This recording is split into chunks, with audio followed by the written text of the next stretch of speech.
I saw Sinners. It was alright. Now I know you're wondering, who is this random guy on the internet with a YouTube channel with 0 subs here telling me that the movie that I love so much, that I identify with the most, weirdo, is okay. I'm Sam Sumba.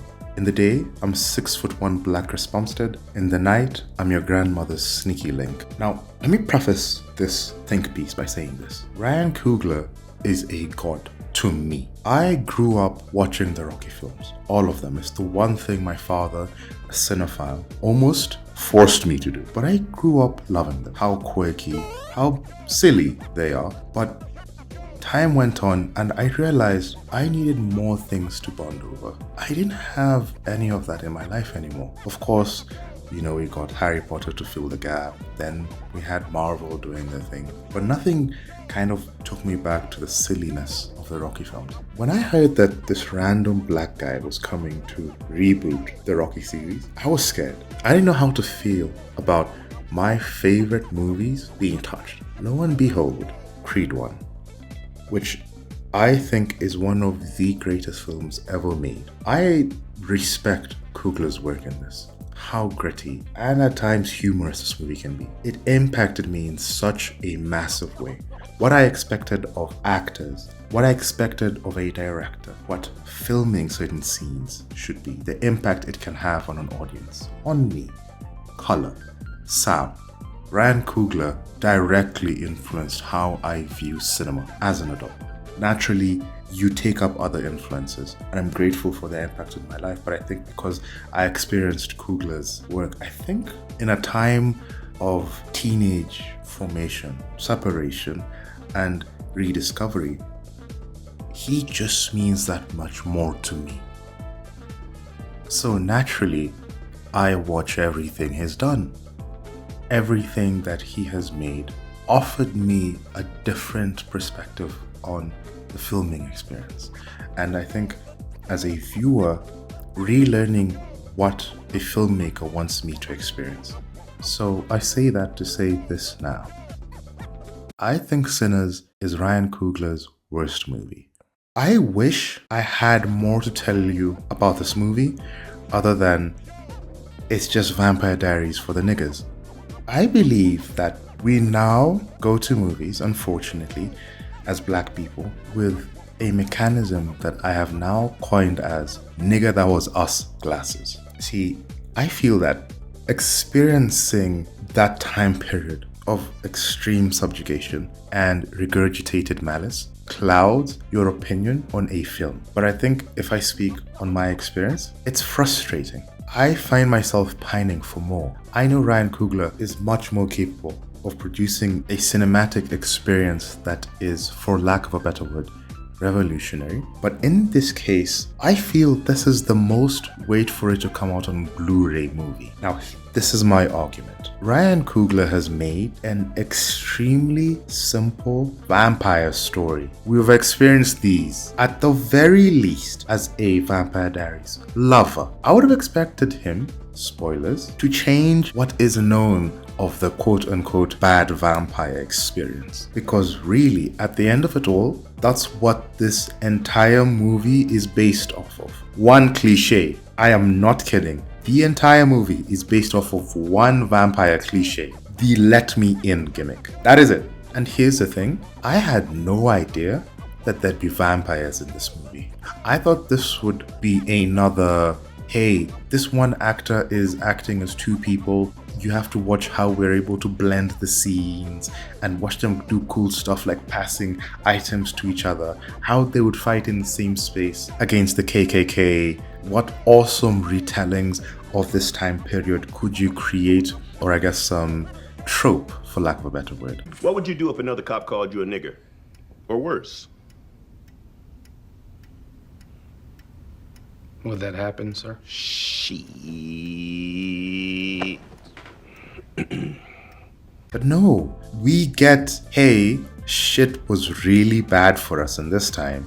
And hey, as African Americans, we loved music, and this is why it is extremely important in our heritage, our culture. It's what has molded us.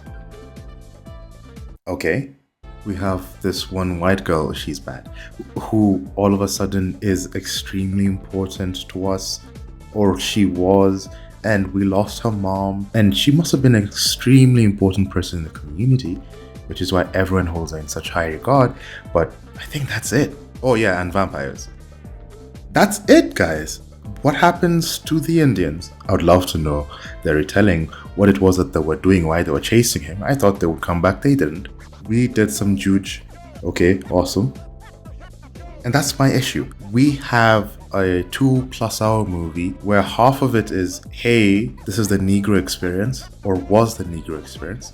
And hey, we are now fighting vampires. And we're only dealing with maybe like 2 vampire gimmicks. Stake them in the heart, don't let them in.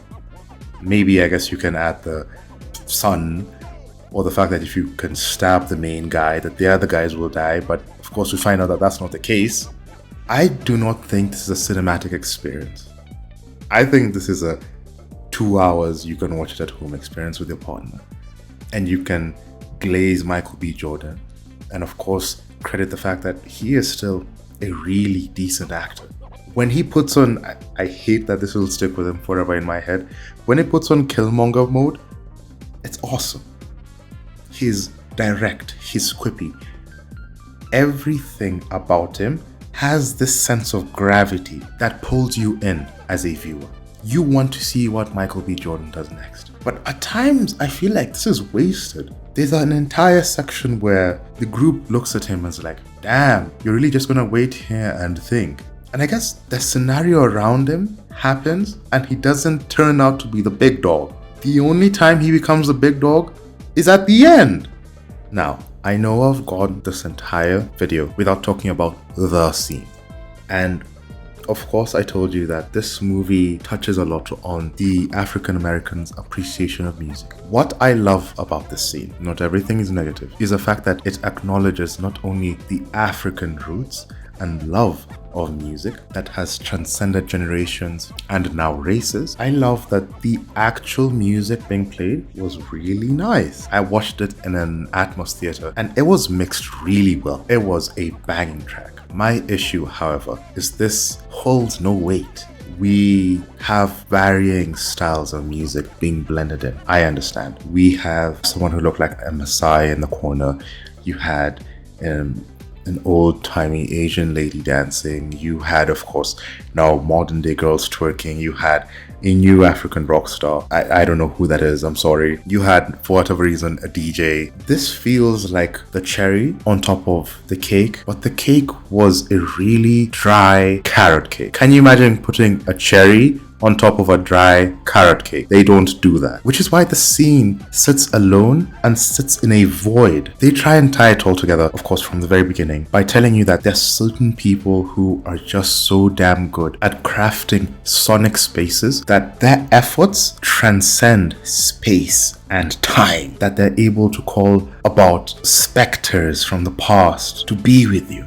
And that's what this entire scene is based off of. It is an extremely beautiful premise. But besides telling us that the vampire could see this sonic space that Sam made, I don't get what more this movie gives you, the African American viewer. I don't get what this movie gives us, music lovers. I don't understand what, as film goers, we get from 2+ hours of Vampire Diaries, but back then, but also kind of back now. And fair enough, I don't need to leave the movie and feel like I need to change the world every time. I hear you on that. I hate that the subject matter of the movie that Karen and Mark will be complaining about on Facebook is extremely mid. And that's it. It is just a mid movie. And you know what, Ryan? You're allowed one of these. You're allowed a couple of these. Wakanda Forever is there also. You're allowed these. But as the guy that made Creed 1, the movie that impacted my life so damn much that myself and my partner almost always frequent cafes in Kenya where help is differently abled people. And we went out of our way to learn sign language to interact with these people. My life became better. I became a more empathetic person. I also learned that I need to grind. I learned that my body as a temple needs to be respected.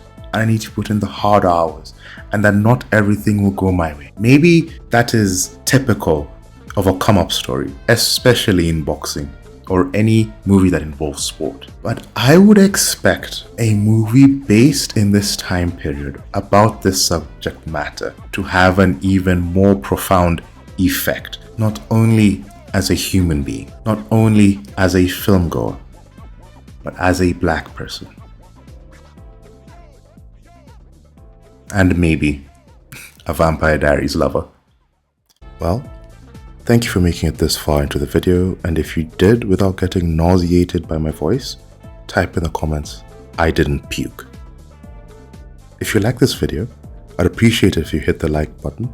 If you feel there's something I could improve, let me know in the comments. Appreciate you. I want to take a second to acknowledge the discourse around this movie within the black community. It's particularly disheartening watching the community tear itself apart over identity politics related to certain characters in the movie. If this video ever gains traction, which I hope it doesn't, goodness, but if it does, cause this is a trending topic right now, I'd like to implore the black community to take a step back from the keyboards and take a good look at the real problems in front of us. Anyway, if you're interested in hearing my opinions on stuff, I've got another channel where I've got some semblance of a digital presence. I mostly talk about music and tech, specifically consumer grade audio equipment. I'll link it in the description. I intend on using this particular channel to talk about films, television, and sport. I support United, so best believe I'm in my AFTV era of darkness and despair. So, I do love that word, don't I? Till we meet again. Cheers.